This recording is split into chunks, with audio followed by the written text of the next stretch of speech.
Hi students, this video is going to cover some of the basics about graphing exponential functions. This should be a review for most of the point going back to Algebra 1 and Algebra 2 material. Alright, first of all we've got this function 2 to the x, and we're given a table, given a graph to work with, and asked to find some stuff about this graph. So I'm going to start with 2 to the 0. 2 to the 0 is going to be 1. 2 to the first power is going to be 2. 2 squared is 4. 2 to the third is going to be 8. And then going backwards, 2 to the negative 1 is a half. 2 to the negative 2 is 1/4. 2 to the negative 3 is 1/8. We really can't see a lot of those things on here because they end up being really close to 0. But we do the best that we can to try to fit those in.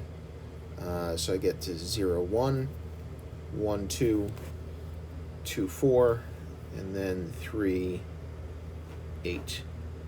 And looking at this graph, we get something that looks like this. And I totally missed that last point, but that's okay. It's just going to keep going up faster and faster and faster. That's the nature of these exponential things. The other thing I'd like to remind you of is, just like for rational functions, these have asymptotes.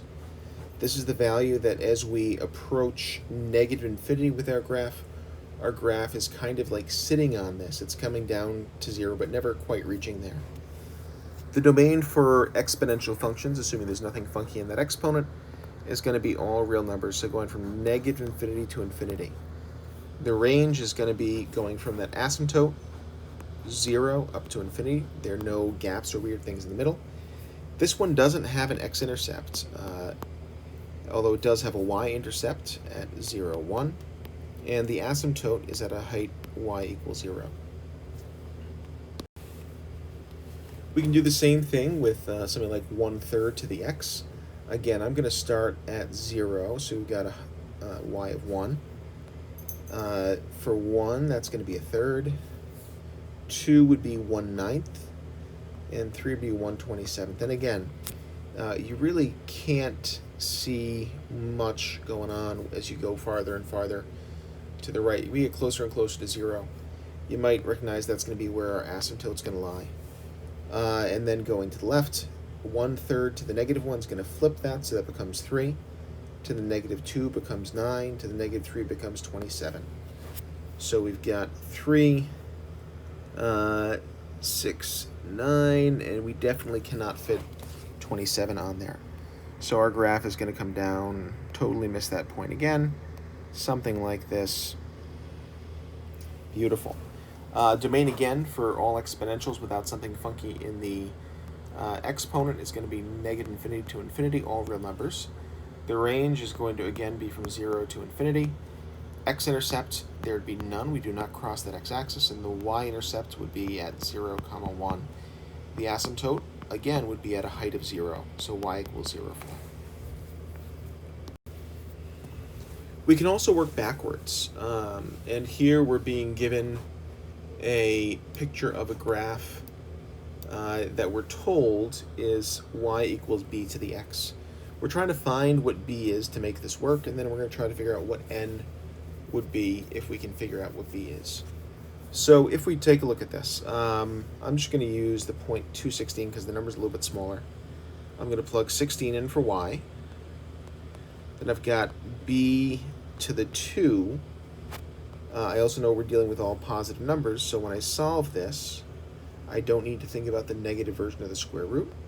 We get b is equal to 4. That means our equation is y is equal to 4 to the x power. And if I'm trying to find n, y equals 4 to the negative 2.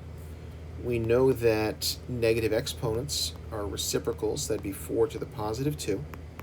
This would give us 1/16 as n.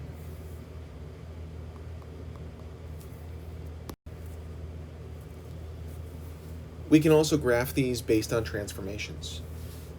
Looking at the transformations that I see here, my mother function is 2 to the x, and I'm multiplying this by 3. That means all of my y values are going to be multiplied by 3. So looking at my graph, okay, I've got a y value of 1 that becomes a y value of 3. A y value of 2 would become a y value of 6. I'm not going to be able to do much more because I don't think I can go up this high. That would be somewhere up there for 12. What looks like a half would become 1.5. And we can think about the asymptote the same way. My asymptote was at 0. Y is 0, so 3 times 0 would stay at 0. That asymptote does not change. So it's going to be a steeper version of the same exact graph that we had before.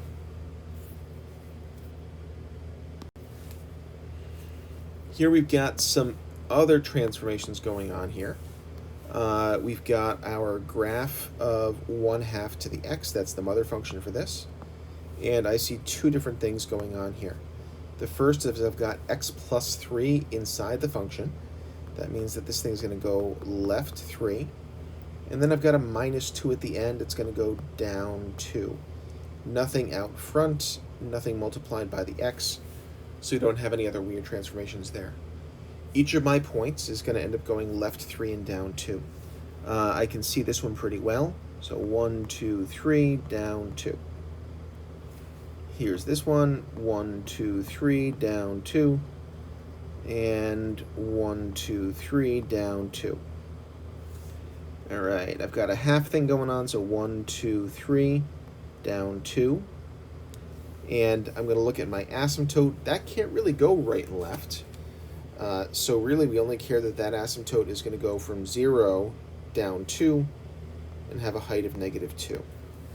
So my new exponential graph would look something like this.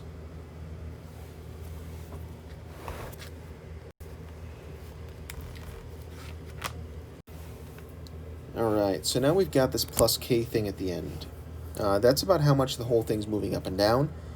And to me, what that really means is that we've got our asymptote at this plus k. All right, I noticed that if I draw a line that looks like where my exponential graph sits, that looks like it's at y equals -3. So that's going to be my k. So y equals ab to the x minus 3. The second point that I'm going to use is going to be 0, -2. And I'm going to use that because I have x equals 0. That makes things a lot easier if I can get rid of some things. So when I plug that in, -2 is equal to a b to the 0 minus 3. I'm going to do two things at once. One is to add 3 to both sides.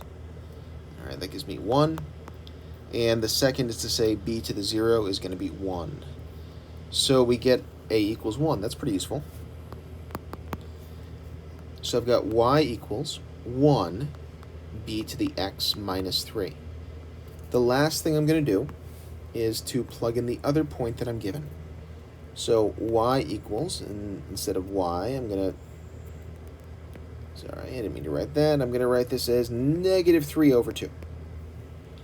So we've got b, my x is -1, minus 3. All right, I'm going to add 3 to both sides. -3 over 2 is -1.5. So if I add 3 to that, I get +1.5, which is 3 over 2. And the -1 power is a reciprocal. So if b to the -1 is 3 over 2, that means that b is equal to 2 over 3, which gives me that b value. Okay, I'm going to write my equation for this graph up here because I ran out of room down below. So we got y equals 1 for a, 2/3 to the x power, and then minus 3. If we're trying to find what n is for -5, I'm going to plug that in.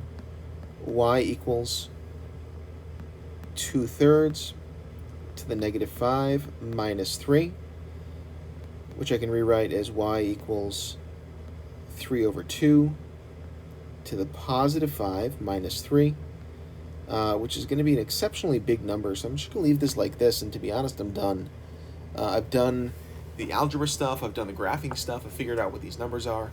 All that's left is a calculation with really gross numbers.